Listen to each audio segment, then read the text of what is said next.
ये विजयोत्सव जो है पिछले 13 साल से नागपुर और विदर्भ में कई जगह पे होते आ रहा है।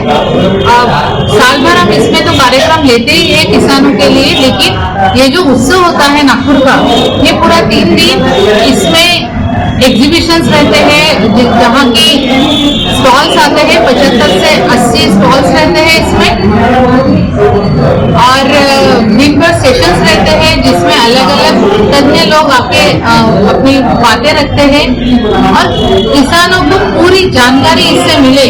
और ये साल तो स्पेशल है क्योंकि ये अंतर्राष्ट्रीय महिला किसान वर्ष है, तो हमने इस साल ऐसी महिलाओं को पुरस्कृत या आभार प्रदर्शन करने के लिए बुलाया है जिन्होंने अपनी मिट्टी को जिंदा रखा है तो और अपने कुटुंब को भी रक्षा की है, तो ऐसे किसानों को हम ला रहे हैं। आपका प्रोग्राम कहाँ पर है? प्रोग्राम बनामती में, जो भोले पेट्रोल पंप के पास है, धर्मपेट में है। 20, 21, 22 मार्च। तो पहले दिन 11 बजे इनॉग्रेशन है और बाकी के दिन सुबह 10 से लेकर रात को 9 बजे तक हमारा एग्जीबिशन खुला रहेगा।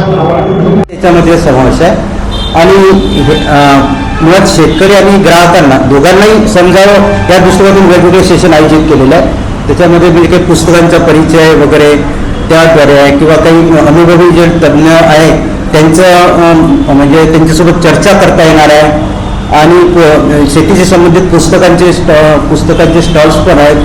हे सगळे वेगवेगळ्या प्रकारे म्हणजे सगळ्यांना एक सेंद्रिय शेतीची म्हणजे एक ओळख व्हावी आणि त्याचं महत्त्व कळावं असा एक प्रयत्न आहे। त्यामुळे सगळ्यांनी त्याचा लाभ घेतलेला अधिक उत्तम, म्हणजे जास्तीत जास्त लोकांपर्यंत तुमच्या थ्रू पोहोचता आलं तर एक आपलं सार्थक होईल। सेंद्रिय पारंपरिक आपले खाद्यपदार्थ त्याला आपण देत असतो।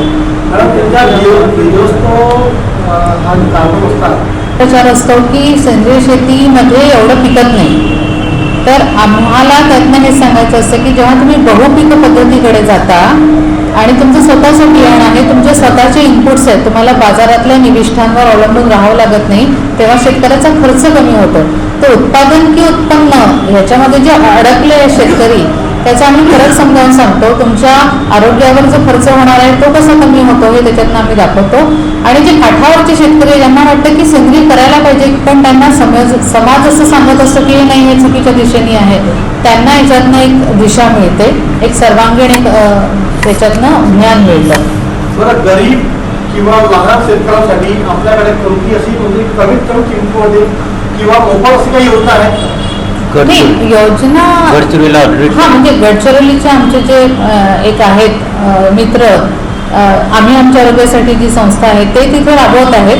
आमची काही संस्था नाही किंवा आमचं काही सरकार बर्गबारी हे नाही आहे, म्हणजे आम्ही काही पॉलिसीज डिझाईन करत नाही, त्यामुळे आमच्याकडे योजना काय असणार आहे। पण आम्ही या सगळ्या लोकांना घेऊन चालत आलेलो आहे, इतकी वर्ष झाले, आणि त्यामुळे जे ह्या क्षेत्रात काम करणारी मंडळी आहे त्यांना हा आपला वाटतं विजयोत्सव, तर हे आमचं अचिव्हमेंट आहे इतक्या वर्षातला।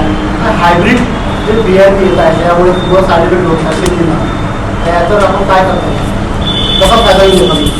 तर हायब्रिडलाच उत्तर हे आपलं पारंपरिक बियाणं आहे, जे काटक आहे, जे क्लायमेट रेझिलियंट असा हा त्यासाठी शब्द आहे, म्हणजे वातावरण बदलाला सामना करणारे हे सगळे बियाणे ज्याची चव आपल्या मेमरीमध्ये